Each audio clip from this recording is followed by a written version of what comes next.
पर मत, पर चिंतन और पर दर्शन। पर मत, कोई भी आया आपको मत देकर गया, कोई भी आया उसने किसी और के बारे में कुछ सुनाया, हमने कहा ये तो राइट ही सुनाते हमेशा, ये जो सुना रहे होंगे ये राइट ही होगा, और हम सुनते गए। आपको पता है जब आप सुनते जाएंगे, सुनाने वाला, अभी आप सुन रहे हो, मैं सुनाती जाऊंगी, अभी आप इधर उधर देखना शुरू करो, मैं बोलूंगी ओम शांति।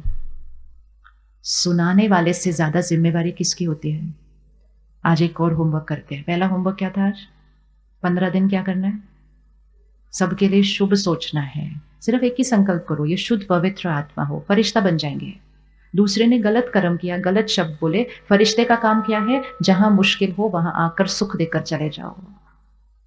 तो जब कोई कुछ गलत बोलता है, करता है, उस समय वो मन की स्थिति में नीचे आ जाता है। फरिश्ते का कर्म है उधर आओ, उसको दुआ दो, उसको ऊपर उठाओ और उड़ जाओ। फरिश्ता सिर्फ वो नहीं होता जो धन में सहयोग देता है, फरिश्ता सिर्फ वो नहीं होता जो तन की बीमारी के समय सहयोग देता है, फरिश्ता सिर्फ वो नहीं होता जो परिस्थिति में सहयोग देता है। सबसे इंपॉर्टेंट फरिश्ता होता है जो आपके मन की स्थिति के लिए आपको सहयोग दे, वो फरिश्ता होता है। वो फरिश्ता बनना है हमें। हमारे आसपास जो भी ठीक से बात नहीं कर रहे हैं, कर्म नहीं कर रहे हैं, वो अपनी मन की स्थिति में कहाँ है? हाथ करो, वो मन की स्थिति में कहाँ चले गए? नीचे। मैं सहयोग देने वाली आत्मा हूं।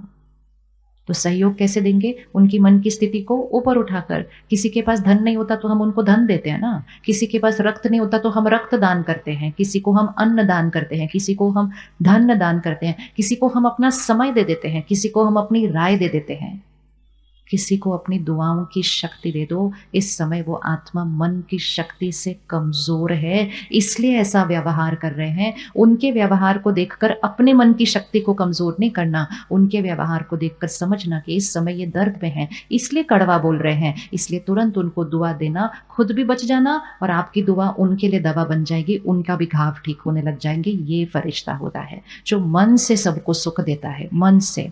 इसलिए 15 दिन का हमारा होमवर्क, सिर्फ मंत्र की तरह बोलते जाना, सब बहुत अच्छे हैं, ये पवित्र आत्मा है, शुद्ध आत्मा है। ठीक भी नहीं लग रहा होगा ना, बस सिर्फ मन से बोलते जाना, ये शुद्ध आत्मा है, ये पवित्र आत्मा है, ये बहुत अच्छे हैं, ये बहुत अच्छे हैं। सबसे पहले कौन बच जाएगा? हम। और वो दुआएं किसके पास जाएंगी? उनके पास